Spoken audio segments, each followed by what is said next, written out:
Hey there, Anderson Cowan, talking about M. Night Shyamalan's new movie, Old. We all fear getting old, but I think that the people in Hollywood fear it even more because their jobs depend on being young and hip. This movie is neither. M. Night, as we all know, is the king of twists. And he's been making movies since '99, as he let me know when he came on the screen right before the movie started, and let me know that he was happy that we were back in the theater. Thanks, M. Night. I wish I could say the same about, I don't want to be a jerk here, but it takes up a lot of theaters. It's taken up a lot of resources to make this movie, and it's taken up a lot of screens across the country and around the world as we talk. And was it worth my time? Is it going to be worth your time? More on that in a minute. Okay, the movie is about a family of four. I'm not naming names here because this is not a positive review, who go to a paradise island to just get away, you know, and it's a family vacation. And once there, they hear about this secret beach. The manager of the hotel lets them know about it. And they show up, and there's other people there. There's one guy that's already there, and they're like, oh, it's not that secret. Oh, we were hoping it'd be more secret, but it's not that secret. And another secret that is not held for very long, and not at all if you've seen the trailer, or even heard the title, is the movie is about the beach turning you old prematurely. Time is going rapidly at this beach, and everyone is becoming old. They could have had a lot more fun with like an animal kind of.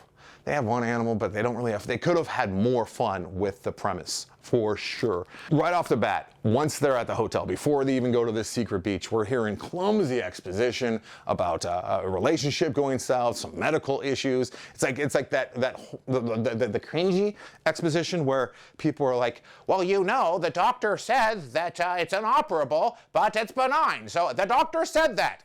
Like, you don't have to bring that up. Guy is his name, didn't even say, like, I don't think, they weren't even arguing about the medical condition. It was just to let the audience, they might as well just, it's one step removed from just turning to the camera and telling us what we need to know. Damn, it's lazy. Okay, and then we've already established the fact that the kids are not acting well at all. They're stiff. And then it's revealed to the viewer that no, the kids aren't the only problem. These established adult actors are also stiff and rudderless, and their performances are, it's as though M. Night was on a cliff somewhere far away, directing with binoculars, and he thought that they were good takes, so he'd say, good enough, let's move on.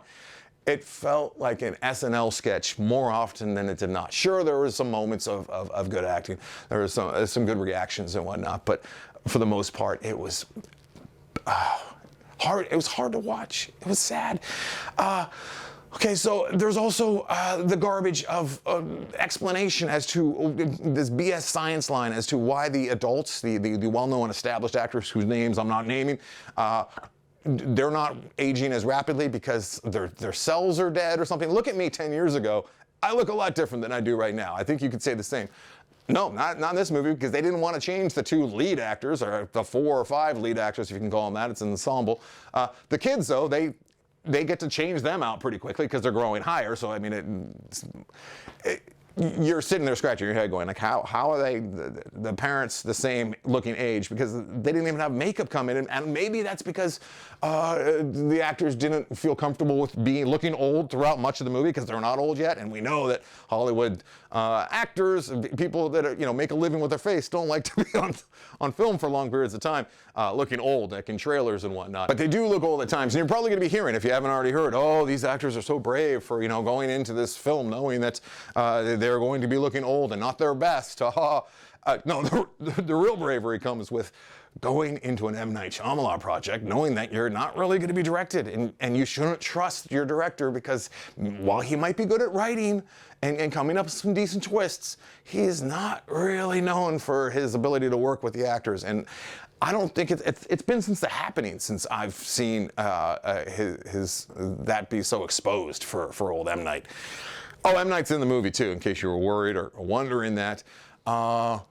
All right, so the question is like, is it worth all this pain and aggravation and stiff acting for the hour and 45 leading up to the twist that you know is coming because it's an M. Night? That'd be a good twist. There is no twist. That's the twist, M. Night. How about that?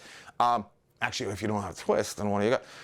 The twist works if it's like a 22-minute Twilight Zone, from the 60s, I guess. If hour and 45 minutes, not worth it.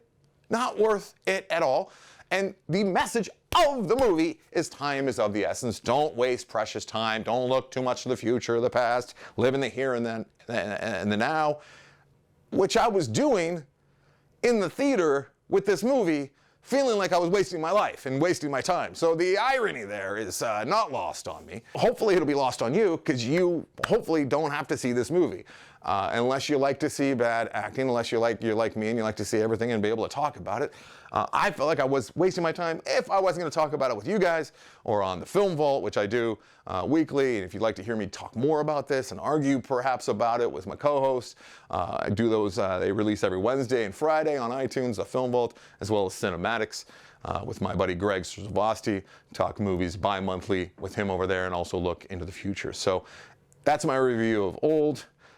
They won't all be bad, but they'll all be big. I'm only going to be talking about the big ones here on this thing. I talk about smaller movies on the podcast. So thanks for watching. Save your time and don't watch Old.